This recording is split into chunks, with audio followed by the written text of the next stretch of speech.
मालवा निमाड़ की 7 सीटों पर हो रहे उपचुनाव को लेकर बीजेपी ने अपना वॉर रूम तैयार कर लिया है। रविवार को इस वॉर रूम का उद्घाटन पूर्व लोकसभा स्पीकर सुमित्रा महाजन ने किया। इस दौरान उन्होंने कहा कि अब चुनाव लड़ने और जीतने का पैटर्न बदल गया है। अब सिर्फ घर घर जाकर वोट मांगने और हाथ जोड़ने से काम नहीं चलता। सामने वाले की गतिविधियों पर भी नजर रखना पड़ती है कि वो कोई नया मुद्दा तो नहीं ला रहे जिससे जनता पर असर पड़े। उसका जवाब तैयार रखना पड़ता है। कई सारी चीज़ें ऐसी है, कहीं कोई तकलीफ तो नहीं है।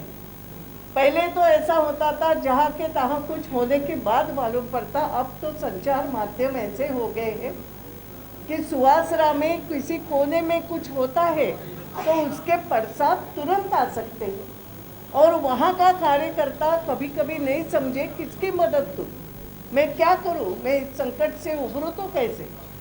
उसके लिए वॉर रूम है कि तुम्हारी लड़ाई जो वहाँ कोने में है हमें बता दो, हम उपाय भी बताएंगे, उपाय करेंगे भी, तुम्हारी कुछ बात कहाँ तक पहुँचाना हो वो भी पहुँचा लेंगे। ये एक माध्यम है और ऐसा ये वॉर रूम का आज यहाँ पर संचालन हो रहा है।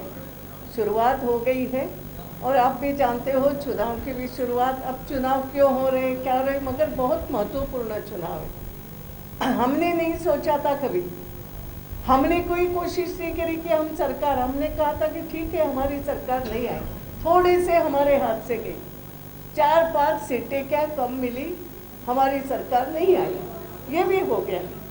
वोट तो हमें ज़्यादा मिले थे, 50,000 से ज़्यादा वोट भारतीय जनता पार्टी को, वोटों की गिनती तो ज़्यादा थी, यानी जनता हमसे नाराज नहीं थी।